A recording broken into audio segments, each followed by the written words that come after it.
नमस्कार, मैं आपके साथ आशुतोष चतुर्वेदी। शाम के 4 बजने जा रहे हैं, वक्त है 4 के अलार्म का, जिसमें हम दिखाएंगे तमाम खबरों का राउंड अप और 4 बड़ी खबरों पर सबसे पहले हमेशा की तरह खास नजर। आइए शुरुआत करते देखते हैं 4 बड़ी खबर कौन सी है जो सबसे पहले आपके सामने रखने जा रहे हैं। देखिए, पहली खबर, राम मंदिर दान गबन में सवालों से घिरे चंपत राय, कब तोड़ेंगे चुप्पी। दूसरी खबर आज की, क्या केतन की हत्या करना सिया को आसान लगा और शादी के लिए परिवार को मना करना मुश्किल। तीसरी खबर, कहां मुहर्रम के जुलूस में बांटे गए संदिग्ध कैप्सूल और क्यों, करेंगे पड़ताल। और चौथी खबर, पाकिस्तानी क्रिकेटर शोएब अख्तर के साथ कहां दिखे लश्कर के आतंकवादी। लेकिन शुरुआत आज की 4 तस्वीरों के जरिए करने जा रहे हैं जो कि सुर्खियों में है। आइए पता करते हैं क्यों, कहां की हैं ये तस्वीरें, आइए देखते हैं। सबसे पहले जो ये तस्वीर आप देख रहे हैं, ये तस्वीर यूक्रेन से है। यूक्रेन ने फ्लेमिंगो मिसाइल से रूस में हमला कर दिया। रूस की डिफेंस प्रोडक्शन से जुड़ी फैक्ट्री में तबाही का दावा, सुनिए शो।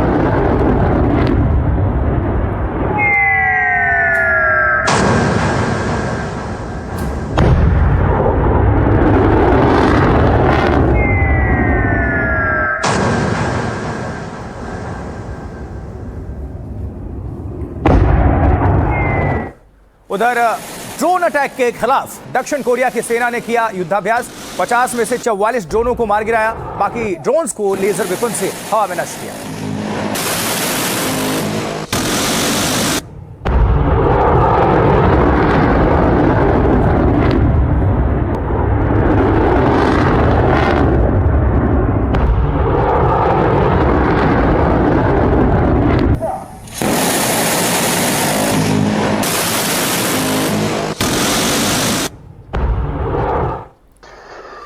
अगली तस्वीर, वाशिंगटन के विडबी आइलैंड के घर में बड़ा धमाका हो गया। सैकड़ों पाउंड पटाखों में हुआ विस्फोट, कई दमकल कर्मी यहां घायल हो गए, सुनिए।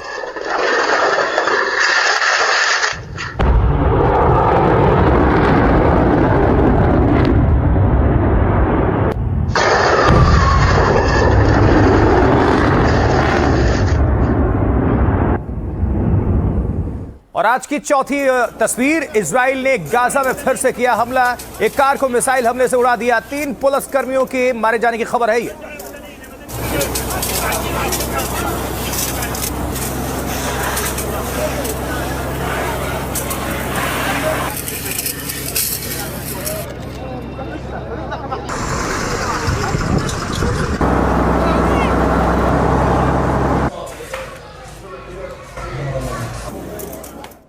चलिए अब 4 के अलावा में पहली खबर आपके सामने रखते हैं। बड़ी खबर, राम मंदिर दान चढ़ावा चोरी मामले में पुलिस का एक्शन काफी तेज हो चुका है। अयोध्या पुलिस की कई जगहों पर छापेमारी हो रही है और इस मामले में कुछ और आरोपियों की तलाश अभी तेज है। पकड़े गए आरोपियों से पूछताछ के बाद कुछ और नाम सामने आए हैं। इनमें कुछ बैंक के कर्मचारी भी शामिल हैं। रविवार को पुलिस इस मामले में कुछ और गिरफ्तारियां कर सकती है। अनुकल्प मिश्रा की भूमिका मास्टरमाइंड के तौर पर निकलकर सामने आ रही है। इस और ज्यादा जानकारी आप सभी तक पहुंचाने का वक्त है। इसके लिए आप सभी को लिए चलेंगे अपने संवाददाता मुकेश सिंह सेंगर के पास। मुकेश, क्या जानकारी मिल पा रही है? लगातार एक के बाद एक जैसे जांच आगे बढ़ रही है, वक्त बीत रहा है, वैसे वैसे खुलासे हो रहे हैं।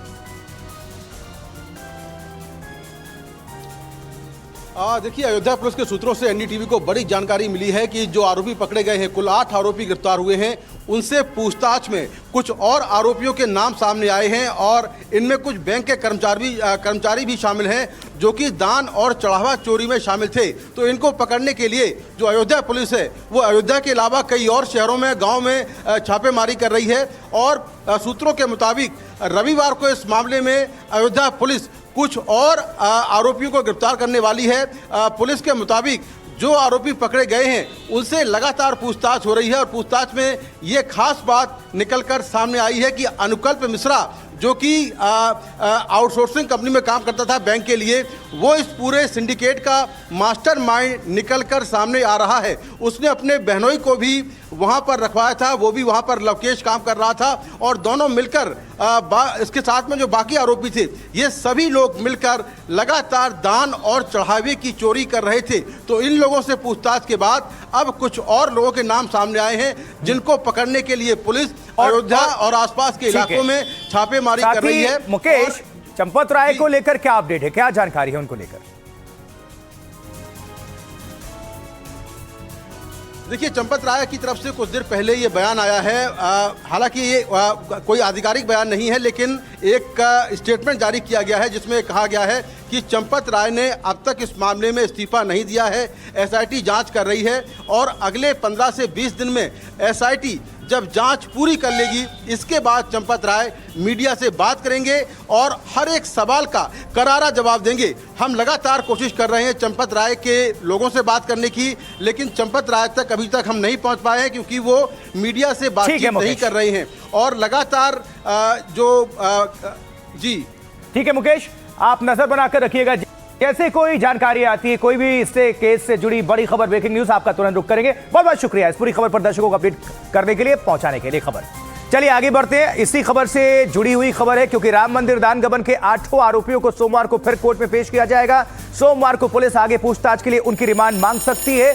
और इस बीच सूत्रों के मुताबिक तीर्थ क्षेत्र ट्रस्ट के महासचिव चंपत राय जल्द ही अपनी चुप्पी तोड़ सकते हैं। तो सवालों से घिरे चंपत राय एसआईटी की फाइनल रिपोर्ट के बाद अपनी चुप्पी तोड़ेंगे। उधर विपक्ष ने चंपत राय की गिरफ्तारी की भी मांग तेज कर दी है।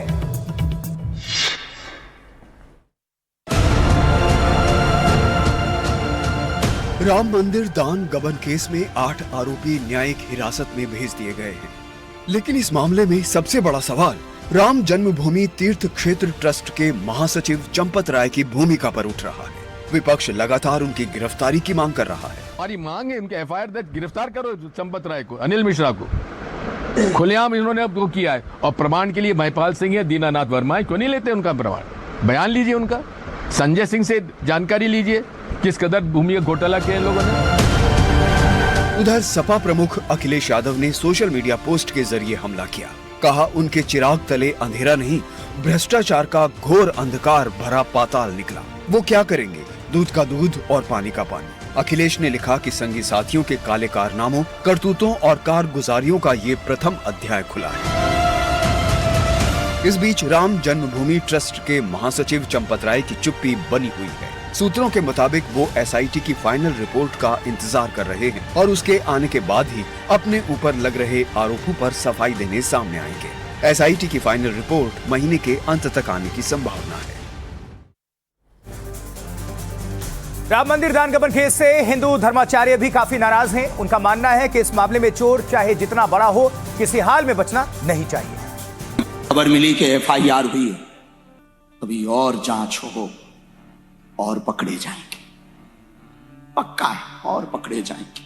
लेकिन ये तो ठीक है, इतना हम कह सकते हैं, ज्यादा तो नहीं। और कह भी दे तो कोई बुराई नहीं, सच तो सच है, और जिसको बुरा लगे भला लगे वो उसका अपना काम। हम इतना कह सकते हैं, रावण ने माता जानकी जी की चोरी की थी, उसका परिणाम यह निकला कि 7 परिवार सहित नाश हुआ। करोड़ों लोगों के दान, राम मंदिर में राम को दिए हुए दान को जो चोरी करेगा, पक्का है वो सरकारी दंड तो पाएगा, भगवान का महादंड पाएगा। माननीय मुख्यमंत्री जी की करनी और कथनी में कोई अंतर नहीं है। जो वो कहते हैं उसको पूर्ण करने का प्रयास भी करते हैं, जिसमें एसआईटी की रिपोर्ट सौंपे जाने के बाद 8 लोगों के ऊपर एफआईआर दर्ज हुई है। उन लोगों को जेल भेजा गया है प्रारंभिक तौर पर, और आगे जांच की प्रक्रिया जैसी होगी उसके अनुसार, जैसा कि माननीय मुख्यमंत्री जी ने कहा है, कार्रवाई सबके ऊपर होगी जो दोषी पाए जाएंगे। तो दान गबन मामले में अपने ड्राइवर टिन्नू यादव की गिरफ्तारी के बाद से चंपत राय बैकफुट पर हैं।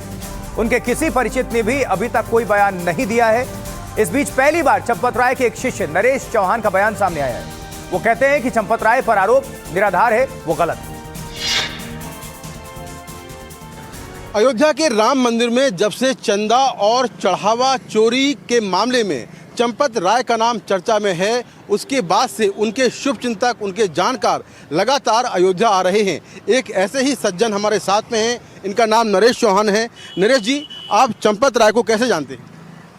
मैं भाई साहब आपके कैमरे के माध्यम से बताना चाहता हूं कि चंपत राय जी जो है उत्तर प्रदेश के डिस्ट्रिक्ट बिजनौर नगीना तहसील से बिलोंग करते हैं। मैं उस समय से जानता हूं जिस समय वो जो है डिग्री कॉलेज के अंदर प्रोफेसर थे और पुलिस उन्हें जो था उठाने आई थी इमरजेंसी के दौर में। इमरजेंसी 18 महीने या 17 महीने के आसपास वो जेल में रहे। उसके बाद उन्होंने जब गांव-गांव में जाकर के जो किसान लोग थे उनको कहा भाई हमें भी अपने बच्चों को जो है शिक्षा देनी पड़ेगी, इंग्लिश की शिक्षा देनी पड़ेगी, क्योंकि आपने सुना होगा उससे पहले जो है गांव के अंदर इंग्लिश मीडियम स्कूलों का कोई वो नहीं था। दुखी अंदर से आप? अंदर से बहुत दुखी, कह नहीं सकता, रो रहा हूँ। जीते ही थी से तुलना नहीं कर सकते, हम कोई बड़े घर के बेटे नहीं हैं। कांग्रेस महासचिव प्रियंका गांधी वाड्रा ने राम मंदिर दान गबन को शर्मनाक करार दिया है। कहा है कि लोगों ने अपनी मेहनत का पैसा श्रद्धा भाव से दान किया था। उन्होंने कहा कि इस मामले में राम मंदिर ट्रस्ट जिम्मेदार है। It's really tragic that people from all over the country, those who believe and those who have faith, gave donations and now those donations have been stopped. I think it is tragic. I think it is shameful and the government needs to inquire into what has happened, how it has happened and why it has happened. And so they should also be responsible. If people have given, women have given from their savings, from their homes, funds that have been given by big corporations. These are funds that have been collected from every citizen. And there was a drive to collect them. So who is responsible? If you collected them, it's your responsibility.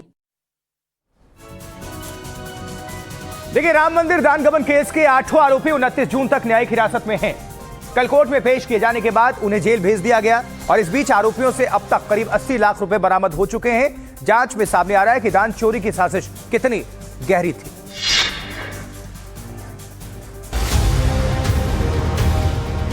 Ram मंदिर दान गबन case में गिरफ्तार 8 आरोपियों की सोमवार को court में फिर पेशी होगी। इस दौरान पुलिस आगे की पूछताछ के लिए उनकी रिमांड मांग सकती है। दान गबन की जांच के लिए बनी एसआईटी ने सीसीटीवी खंगाले तो 42 दिन के सीसीटीवी में एसआईटी को 70 बार या तो गड़बड़ी मिली या फिर चोरी के सबूत दिखाई दिए। दरअसल मंदिर ट्रस्ट के अधिकारियों को चोरी का शक मई के आखिरी हफ्ते में हुआ, जब दान पेटी से निकलने वाले पैसों में कुछ कमी लगी। इसके बाद छुपे हुए कैमरे लगाए गए। पता चला कि कुछ लोग जानबूझकर सीसीटीवी के सामने खड़े हो जाते थे और आड़ में दान में मिले नोट कपड़ों में छिपा लेते थे। ये भी पता चला कि कर्मचारी कैमरे के सामने गिनते समय गड्डी में तय संख्या से ज्यादा नोट डाल देते थे, क्योंकि बाद में सिर्फ गड्डियां ही गिनकर वाउचर बनता था। जिस समय चढ़ावे की रकम बैंक भेजी जाती थी, उसी दौरान चढ़ावा चोरी टीम के सदस्य एक्स्ट्रा लगाए गए नोटों को बीच रास्ते में निकाल लेते थे। नोटों की गड्डियों को मंदिर परिसर के वॉशरूम में छिपाया जाता था और मौका पाकर निकाला जाता था। इसके बाद किसी गुप्त स्थान पर आपस में बांट लिया जाता था।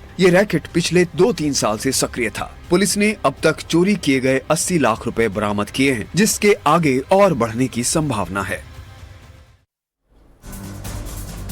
और आगे बढ़ने से पहले अब आपको दिखाते हैं शाम 4 बजे के 4 बिग न्यूज। बड़ी खबर। महाराष्ट्र में शिक्षक पात्रता परीक्षा यानी टीईटी पेपर लीक के बाद टाली गई 28 जून की परीक्षा। भिवंडी पुलिस ने दर्ज की मामले में एफआईआर। भिवंडी से 3 लोग हिरासत में लिए गए। लाल किला कार धमाका मामले में एनआईए ने 3 और आरोपियों के खिलाफ दाखिल की चार्जशीट। फरार आरोपी को बताया साजिश का मास्टरमाइंड। आरोपियों की संख्या बढ़कर पहुंची 13। अगले साल की शुरुआत में भारत आएंगे अमेरिकी प्रेसिडेंट डोनाल्ड ट्रंप। विदेश मंत्री मार्को रूबियो ने किया ऐलान। ट्रेड डील जल्द साइन होने की उम्मीद जताई।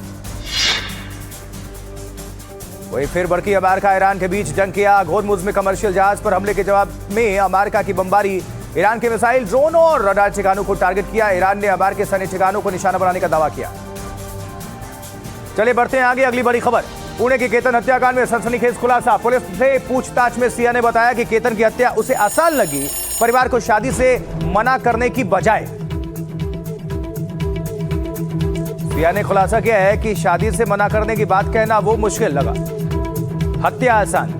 सिया के माता पिता और भाई से आज भी पुलिस पूछताछ कर रही है। सिया के भाई ने कहा है कि अगर सिया मना कर देती तो परिवार शादी से पीछे हट जाता। यह भी सामने आया है कि सिया और दूसरे आरोपी चेतन ने अपनी चैट हिस्ट्री और रिसाइकल बिन भी डिलीट कर दिए थे।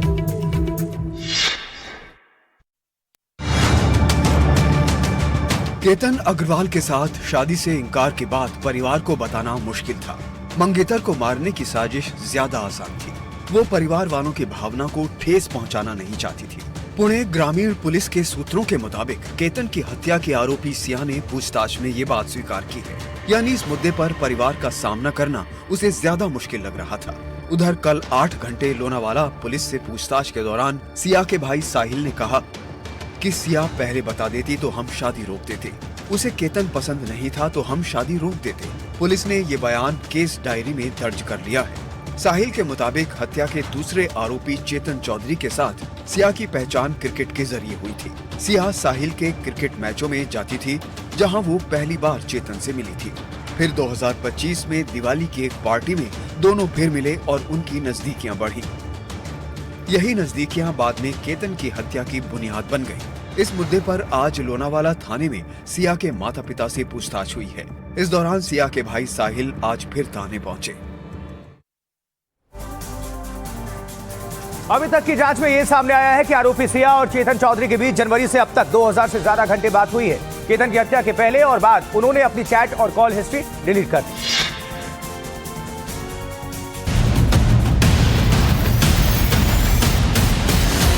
मंगेतर केतन अग्रवाल की हत्या के आरोपी सिया और चेतन चौधरी के बीच नजदीकियां काफी बढ़ चुकी थी। कॉल डिटेल रिकॉर्ड के मुताबिक जनवरी से दोनों के बीच 2004 बार फोन कॉल हुई और 238 घंटे बातचीत हुई। जांच में सामने आया है कि दोनों आरोपियों ने अपने मोबाइल फोन से व्हाट्सएप चैट, इंस्टाग्राम बातचीत और अन्य डिजिटल रिकॉर्ड डिलीट कर दिए थे। दोनों ने अपनी चैट हिस्ट्री के साथ रिसाइकिल बिन को भी क्लियर कर दिया था, ताकि किसी तरह का कोई सबूत न रह जाए। जांच के मुताबिक केतन की हत्या से एक दिन पहले 17 जून को सिया और चेतन ने पुणे के एक कैफे में करीब 1 घंटे मुलाकात की थी। ये भी सामने आया कि सिया ने सिग्नल बनाए थे, जैसे जब वो केतन को लेकर खाई की तरफ जाएगी तब वो वहाँ बैठेगी। यही चेतन के लिए सिग्नल होगा कि धक्का देने का समय आ गया है। इसी बीच केतन अग्रवाल के पिता विशाल अग्रवाल ने इस दावे को खारिज कर दिया कि उनके बेटे के द्वारा बालों की विग लगाना कोई मुद्दा हो सकता है। उन्होंने कहा कि चिकित्सा कारणों से केतन के सिर के कुछ हिस्से में बाल झड़ रहे थे, लेकिन शादी तय होने से काफी पहले इस बारे में स्पष्ट रूप से बता दिया गया था। अगर उसे कोई आपत्ति होती तो वो सीधे मना कर सकती थी। और इस बीच राम मंदिर दान चोरी पर बड़ी खबर है। राम मंदिर ट्रस्ट ने जारी किया बयान, जहां विवाद के बाद जारी किया गया ये पहला बयान। चंपत राय का इस्तीफा प्राप्त हुआ, ये ट्रस्ट का कहना है। अनिल मिश्रा का भी इस्तीफा प्राप्त हुआ, ये ट्रस्ट का कहना है। तो पहली बार ट्रस्ट की तरफ से आधिकारिक बयान जारी किया गया है इस दान चोरी को लेकर। राम मंदिर ट्रस्ट ने यह बयान जारी किया है और विवाद के बाद ये पहला बयान है। चंपत राय का इस्तीफा प्राप्त हुआ, यह कहना है राम मंदिर ट्रस्ट का। और साथ ही ये भी जानकारी दी गई है कि अनिल मिश्रा का भी इस्तीफा मिला है, ये ट्रस्ट ने कहा है। तो ये इस वक्त की बड़ी खबर, ब्रेकिंग न्यूज, जहां चंदा चोरी पर मंदिर ट्रस्ट का पहला बयान सामने आया ऑफिशियल। अयोध्या राम मंदिर ट्रस्ट का ये बयान सामने आया और इसके मुताबिक अनिल मिश्रा का इस्तीफा मिला है और चंपत राय का भी इस्तीफा मिला है। ये ट्रस्ट की तरफ से बयान जारी किया गया है। ये बड़ी खबर इस वक्त, ये ब्रेकिंग न्यूज है, सबसे बड़ी खबर, क्योंकि राम मंदिर दान चोरी पर यह बड़ी खबर है और राम मंदिर ट्रस्ट ने ये आधिकारिक बयान जारी किया है। और आपको याद है, जब से विवाद हुआ है, विवाद के बाद ये पहला बयान ट्रस्ट की तरफ से आया है, इसलिए अपने आप में ये बेहद खास हो जाता है, महत्वपूर्ण हो जाता है। और ट्रस्ट का ये कहना है कि चंपत राय का हमें इस्तीफा प्राप्त हुआ है और साथ ही अनिल मिश्रा का भी इस्तीफा हमें मिला है। तो ट्रस्ट ने आधिकारिक तौर पर यह बयान दे दिया है कि चंपत राय का और अनिल मिश्रा का इस्तीफा हमें मिल चुका है। और साथ ही राम मंदिर ट्रस्ट ने कहा है कि घटनाओं से हम स्तब्ध हैं। इस विवाद के बाद पहली बार आधिकारिक तौर पर राम मंदिर ट्रस्ट की तरफ से यह बयान आया। चंदा चोरी को लेकर अयोध्या राम मंदिर ट्रस्ट का यह पहला बयान। उसके मुताबिक कई बातें कही गई हैं जो काफी महत्वपूर्ण हैं, जैसे अनिल मिश्रा का और चंपत राय का इस्तीफा हमें मिल गया है, ये कहना है मंदिर ट्रस्ट की तरफ से कहा गया है। और फोन लाइन पर अजय दुबे हमारे सहयोगी जुड़ चुके हैं। अजय, क्या जानकारी मिल पा रही है? जिस खबर को हम दर्शकों तक पहुंचा रहे हैं, विस्तार से इसको रखिए। बिल्कुल, देखिए कल एक्सक्लूसिवली एनडीटीवी ने ये जानकारी दी थी और अब जो गोविंद देव गिरी कोषाध्यक्ष है राम जन्मभूमि ट्रस्ट की तरफ से, उनकी तरफ से बयान जारी हुआ है और पिछले दिनों जो घटनाएं घटी हैं उस पर पीड़ा उन्होंने जाहिर की है, राम भक्तों की भाव जो है वो उन्होंने जाहिर की और साथ ही जो महामंत्री चंपत राय और अनिल मिश्रा का त्यागपत्र हुआ है, न्यास अपनी आगामी बैठक पर इस पर विचार करेगा। जो बात हम कल भी कह रहे थे कि त्यागपत्र तो हो गया है पर फैसला ट्रस्ट की तरफ से अभी नहीं किया गया है, तो जो एक समय काल पर बैठक होती रहती है पूर्व निर्धारित समय पर, फिर बैठक होगी तो उस पर फैसला लिया जाएगा, ये बात गोविंद देव गिरी जी की तरफ से कहा गया है। तो महत्वपूर्ण ये जानकारी है, पत्र भी महत्वपूर्ण है। जो भक्त हैं उनको आश्वस्त करने की भी बात कही गई है कि जो चांदी की ईंटें आभूषण प्रभु श्री राम की सेवा में अर्पित किए गए हैं, जो अधिकारियों की व्यक्ति से सौंपी गई है, जो लोग अलग अलग रूप के जरिए ट्रस्ट से जुड़े लोगों के माध्यम से दान दे रहे थे, वो वस्तुएं सुरक्षित है, इस बात का आश्वासन भी ट्रस्ट ने दिया है। देखिए सबसे ज्यादा तो इस समय लोगों के भरोसे पर ठेस पहुंची है और ट्रस्ट इस पत्र के माध्यम से ये जाहिर कर रही है कि वो भरोसा बना रहे, वो सब कुछ सुरक्षित है। इसके अलावा दान पत्रों में जो चोरी से जुड़ा हुआ घटनाक्रम है, शासन द्वारा गठित एसआईटी के प्राइमरी रिपोर्ट के आधार पर एफआईआर की गई है और वैधानिक कार्रवाई शुरू की गई। तो तमाम बातें गोविंद देव गिरी जी के माध्यम से एक जो उनका जो बयान जारी हुआ है ट्रस्ट की तरफ से, उसमें बात कही गई है और उन्होंने कहा है कि विश्वास भी दिलाते हैं कि भविष्य में कोई ऐसी स्थिति नहीं बनेगी, अपराधियों के वैधानिक सामने आ गया। अब राम मंदिर ट्रस्ट की तरफ से आधिकारिक बयान है अजय, क्या कुछ उसमें और भी कुछ स्टेटमेंट दिया गया है कि सबसे पहली खबर कब, पहली जानकारी कब मिली, किसकी तरफ से मिली, ये गबन के बारे में कैसे पता लगा, ये कुछ भी कहा गया है? नहीं, देखिए इस घटनाक्रम के विषय में तो केवल पीड़ा जाहिर की गई है और ये भी आश्वस्त किया गया है।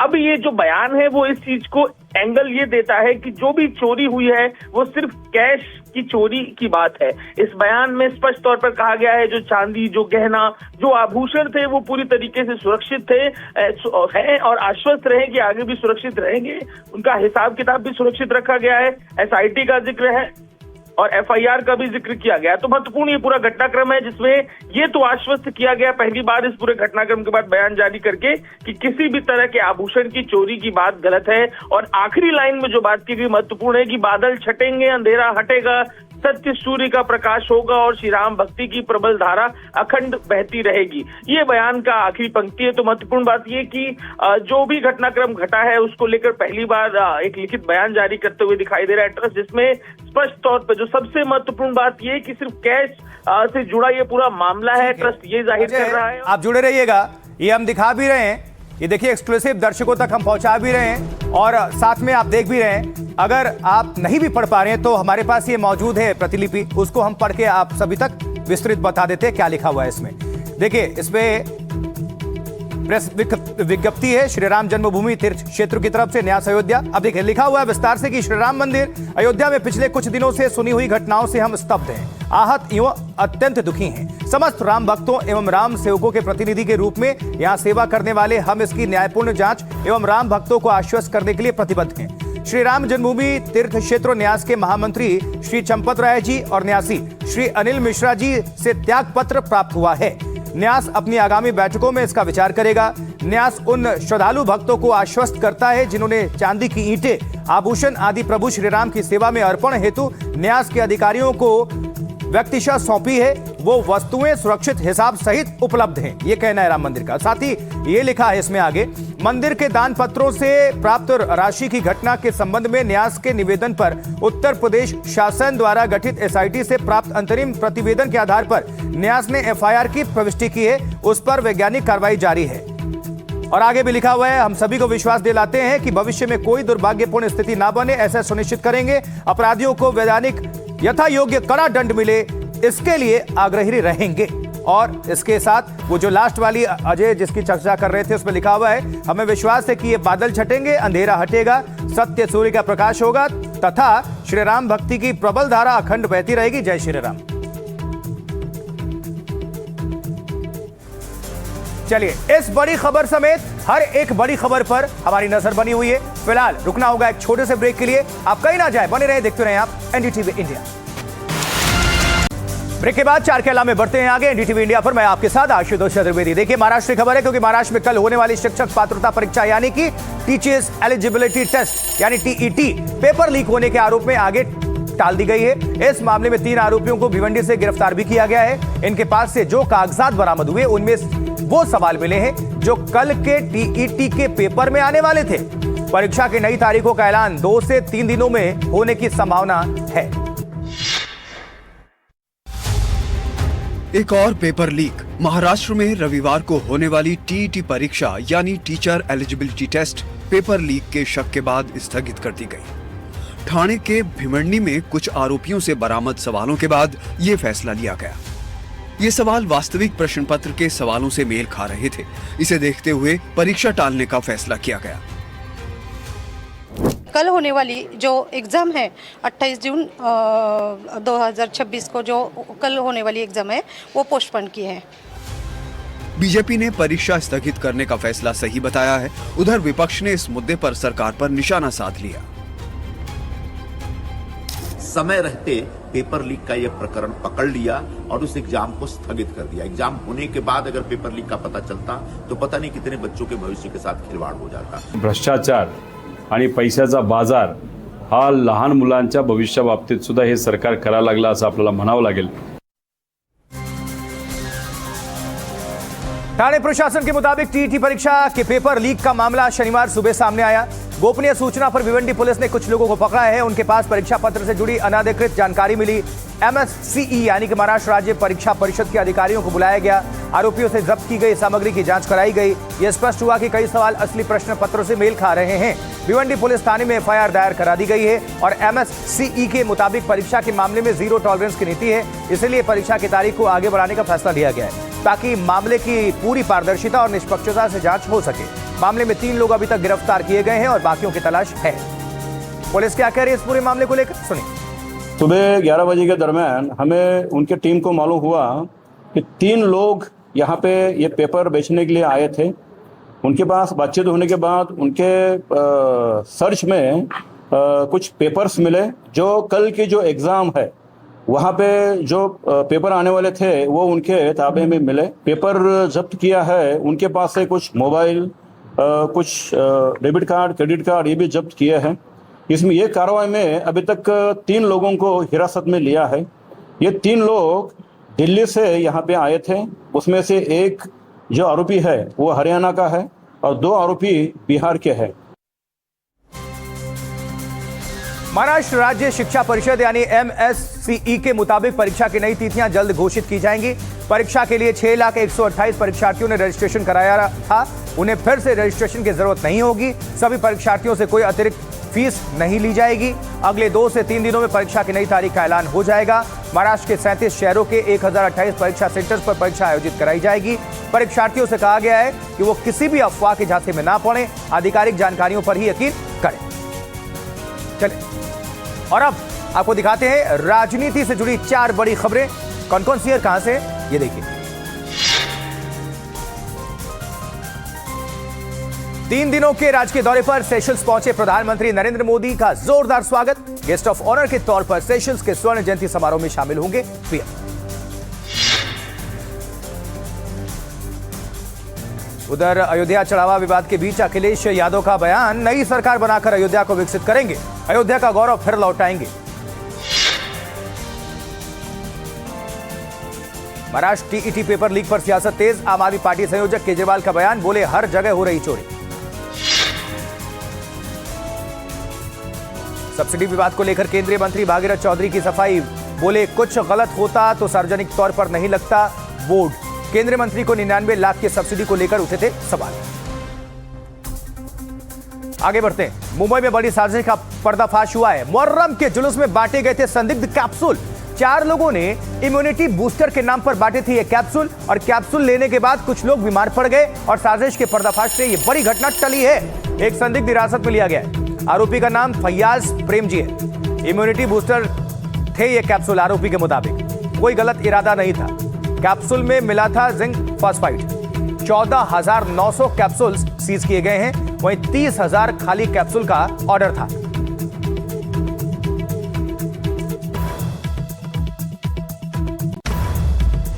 हमने ये कामाखेड आया तो दावा बांटने से दावा खाया, लेकिन फिर उसके बाद मैं सही था, घर तक जाते जाते तक फिर रास्ते में उल्टी आया, उल्टी पे घर आया और कमजोरी चला बस। नहीं चक्कर उक्कर नहीं, उल्टी आ रहा है बस। और इस पूरे मामले के बारे में विस्तार से जानकारी दी गई पुलिस के डीसीपी जयंत मीना की तरफ से, सुनते हैं। मेरे साथ डीसीपी जयंत मीना जी है। मुहर्रम के मौके पे एक बड़ी साजिश थी, वो टल चुकी है मुंबई पुलिस की वजह से। क्या मतलब उसका मोटिव था, आपने एक जन जो अरेस्ट किया है? कल रात को भाईकला पुलिस स्टेशन के जुरिडिक्शन में मुंबई पुलिस को एक व्यक्ति संशय की स्थिति में पाया गया, जो कि कैप्सूल वाटप कर रहा था। विदाउट परमिशन वो कर रहा था, करके पुलिस के पथक ने उसको टोका, उसके पास से जितना भी स्टॉक था कैप्सूल्स का वो जब्त किया और उसकी इंफॉर्मेशन जैसे कि आधार कार्ड, उसका मोबाइल नंबर, उसका पासपोर्ट नंबर इत्यादि ये इमीडिएटली नोट डाउन किया और उसको वहाँ उस परिसर से हटाया गया। कुछ ही घंटों के बाद पुलिस स्टेशन में एक MLC प्राप्त हुई, जिसमें सलमान सैयद नाम के व्यक्ति की तबीयत खराब हुई, चूँकि उसने ये कैप्सूल्स खाई थी और उसके पेट दर्द और वॉमिटिंग की शिकायत थी। इमीडिएटली ये दोनों चीज़ों को लिंक करते हुए पुलिस ने डिसाइड किया कि यही जो व्यक्ति है यही होगा और इमीडिएटली टीम्स रवाना की गई और ये सब इंफॉर्मेशन और टेक्निकल डिटेल्स के आधार पे इसको उठाया गया और पुलिस स्टेशन लाने के बाद इसने कबूली दी है कि इसकी एक बहुत बड़ी साजिश थी और इसने इस प्रोसेशन को टारगेट किया और इसके लिए इसने 50 किलो जिंक फॉस्फाइड नाम का जो पॉइजनस सब्सटेंस है उसको ऑर्डर करके स्टॉक किया और 30,000 एम्प्टी कैप्सूल्स ऑर्डर की और इसने पिछले 15 दिनों में मुंबई में रहते हुए ऐसी कैप्सूल्स तैयार की हैं जिसमें 1-1 ग्राम इसने जिंक फॉस्फाइड भरा और फिर ये पूरा स्टॉक लेके इस पोसेशन में आया और इसकी साजिश थी कि इतने बड़े पैमाने पे ये कैप्सूल्स बांटेगा और बड़े पैमाने पे लोगों को पॉइजन करके क्षति पहुंचाएगा। कोई आतंकी हमला कह सकते हो, क्योंकि ये ईरान इराक भी जा चुका है पिछले कुछ सालों में। सारे एंगल से तपास चालू है, इसके ट्रैवल डिटेल्स और इसके बैकग्राउंड और इसके सहकारी सारी इंफॉर्मेशन निकाली जा रही है और अभी तपास शुरू है। तो कल देश भर में मुहर्रम का जुलूस निकाला गया, ज्यादातर शहरों में शांति के साथ जुलूस गुजर गया, लेकिन बिहार और उत्तर प्रदेश के कुछ जिलों में हंगामा हुआ, पत्थरबाजी हुई और पुलिस पर भी हमला हुआ। वैसे आपको ये बता दें, ये जो आप देख रहे हैं ये AI जनरेटेड है तस्वीरें। मुहर्रम के जुलूस में कई जगह हंगामा और बिहार के अररिया में जुलूस पर पत्थरबाजी हुई। हमले में 6 से ज्यादा लोग जख्मी हुए। बिहार के समस्तीपुर में पुलिस पर हमला कर दिया गया, वहीं 3 पुलिसकर्मियों को चोट पहुंची है। वाराणसी में आपस में ही भिड़ गए 2 गुट और पुलिस ने जमकर उसके बाद से लाठीबाजी है। भारत नेपाल सीमा के जोगबनी में मुहर्रम के जुलूस में पूरी तरह शांति थी। औरत, बच्चे और बड़े ताजिया लेकर करबला की तरफ बढ़ रहे थे, लेकिन चाणक्य चौक पहुंचते ही जुलूस पर पत्थरबाजी कर दी गई। जुलूस में हड़कंप मचा, फिर भगदड़ मची और भीड़ नियंत्रित करने के लिए पुलिस ने लाठीचार्ज कर दिया। पत्थरबाजी इस कदर हुई कि आधा दर्जन से ज्यादा लोग जख्मी हो गए। बाजार की दुकानों को भी क्षतिग्रस्त किया गया, दुकानों के शीशे तोड़े गए। हमले के बाद इलाके में तनाव फैला, लेकिन समय रहते जोगबनी पुलिस और SSB ने मोर्चा संभाला और हालात बिगड़ने से पहले नियंत्रित कर लिया। हालांकि इसी बीच कुछ लोगों ने फिर से पत्थरबाजी होने की अफवाह फैलाई, लेकिन स्थानीय लोगों ने इससे इनकार किया। पत्थरबाजी की घटना हुई है फिर से, सारा कुछ शांति व्यवस्था से ढंग रहा, सारा कुछ शांतिपूर्ण ढंग से चल रहा है। धन्यवाद। जुलूस पर किसने पत्थरबाजी की इसकी पहचान नहीं हो पाई है, लेकिन पुलिस ने तत्परता दिखाते हुए किसी अनहोनी को टाल दिया। देखिए, बिहार के समस्तीपुर में मुहर्रम के जुलूस के दौरान पुलिस पर ही हमला कर दिया गया। जुलूस के दौरान एक घर पर हमला किया गया और उसके बाद क्या हुआ, देखिए रिपोर्ट। प्रशासन में मार रहा है। मुहर्रम का जुलूस जैसे ही समस्तीपुर के रामनगर सारी मोहल्ले के पास पहुंचा, जुलूस में शामिल कुछ लोगों ने पुलिस टीम पर ही हमला बोल दिया। जो पुलिस जुलूस में शामिल लोगों की सुरक्षा में लगी थी, उसी पर लाठी डंडे बरसाए गए। हमले में 3 पुलिसकर्मियों को चोट लगी। बताया जा रहा है कि जुलूस के दौरान एक घर के मालिक से विवाद होने पर कुछ लोगों ने घर पर हमला कर दिया, जिसके जवाब में पत्थरबाजी शुरू हो गई। जुलूस में शामिल कुछ लोग इस बात से नाराज थे कि पुलिस ने उचित कार्रवाई नहीं की और उल्टा पुलिस कर्मियों पर ही टूट पड़े।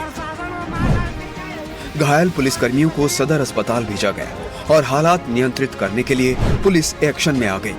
कुछ देर की अफरा तफरी के बाद हालात संभल गए। अब पुलिस उन लोगों की पहचान कर रही है जिन्होंने पुलिस टीम पर हमला किया था।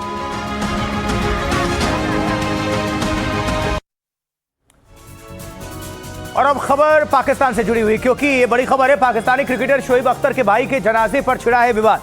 जनाजे में शामिल हुए लश्कर तैयबा के आतंकवादी टेररिस्ट, ये आतंकी लश्कर के सरगना हाफिज सईद के बेहद करीबी हैं। ये तस्वीरें भी आपके सामने रखने जा रहे हैं। देखिए, ये रही तस्वीर। ये आतंकी हैं। ये देखिए, लाल घेरे के अंदर जो दो आपको दिखा रहे हैं, ये दोनों लश्कर तैयबा से जुड़े आतंकवादी हैं। पाकिस्तानी क्रिकेटर शोएब अख्तर के भाई का जनाजा दरअसल उस वक्त निकला हुआ था और वहीं पर वो देखिए, ये दोनों की उपस्थिति थी, मौजूदगी। जनाजे में शामिल हुए लश्कर के दोनों आतंकी और ये आतंकवादी लश्कर के सरगना हाफिज सईद के बेहद करीबी हैं। शोएब अख्तर के भाई शाहिद के जनाजे की तस्वीरों ने भारतीय सुरक्षा एजेंसियों को अलर्ट मोड पर डाल दिया है, क्योंकि नमाज जनाजा में सिर्फ शोएब के रिश्तेदार ही नहीं बल्कि मुंबई हमलों के गुनाहगार हाफिज सईद के कई आतंकी भी मौजूद थे। जनाजे की कतारों में पाकिस्तान मरकजी मुस्लिम लीग के बड़े चेहरे मौजूद हैं। ये वही लोग हैं जो हाफिज सईद की विचारधारा को आगे बढ़ा रहे हैं। इससे साफ है कि पाकिस्तान में आतंक का सिंडिकेट अब सियासत के चोले में पूरी तरह से बेखौफ घूम रहा है। आपको बताते हैं कि यहाँ कौन कौन मौजूद था। PMML इस्लामाबाद का चीफ इमाम उर रहमान कंबोह, उप महासचिव अब्दुल्ला तूर, जोनल महासचिव हाफिज उमर, खिदमत कमेटी का प्रमुख अमजद भट्टी। आतंकी हाफिज सईद ने अपने प्रतिबंधित संगठन जमात उद दावा को मुख्य धारा में लाने के लिए जिस PMML को रिब्रांड किया था, उसकी पोल इस नमाज जनाजा से खुल चुकी है। तो पाकिस्तान की जमीन से एक बार फिर आतंक का कच्चा चिट्ठा सामने आया है। क्रिकेटर शोएब अख्तर के भाई के जनाजे में कई ऐसे चेहरे पहुंचे जिन्होंने भारत के दावों को सही साबित करके दिखाया, क्योंकि क्या पाकिस्तान अब आतंकवादियों की मुख्य धारा में लाकर उन्हें क्लीन चिट देने की साजिश रच रहा है? ये सवाल उठ रहा है इससे। देखिए, पाकिस्तान में लश्कर तैयबा और जमात उद दावा जैसे खूंखार आतंकी संगठन अब सियासत की ओर रुख कर रहे हैं। PMML भी एक ऐसा ही संगठन है जिससे जुड़े आतंकी आज शोएब के भाई के जनाजे में पहुंचे। इसके बारे में आपको विस्तार से हम बता देते हैं। लश्कर तैयबा और जमात उद दावा का राजनीतिक मोहरा है। हाफिज सईद का बेटा तलहा सईद करता है नेतृत्व इसका। प्रतिबंधों से बचने के लिए ये पार्टी बनाई गई। आतंकी विचारधारा को मकसद है कि बढ़ावा देना, हाफिज सईद की रिहाई के लिए दबाव डालना, भारत विरोधी एजेंडे का विस्तार करना, आतंकवादियों को मतलब टेररिस्ट को खुलेआम करने के लिए राजनीतिक पहचान देना, सत्ता में आकर नीतियों को प्रभावित करना, ये सब मंसूबा। चलिए, हर बड़ी खबर पर नजर बनी हुई, लेकिन इसी खबर के साथ 4 के अलाम में आज के लिए इतना ही। मुझे आशुतोष चतुर्वेदी को दीजिए आप इजाजत, लेकिन अब आपसे मुलाकात होगी शाम 6:55 पर न्यूज हेडक्वार्टर में और रात 8:45 पर भारत की बात बताता हूं मैं। आप सभी दर्शकों को नमस्कार, लेकिन जाने से पहले हेडलाइंस पर नजर।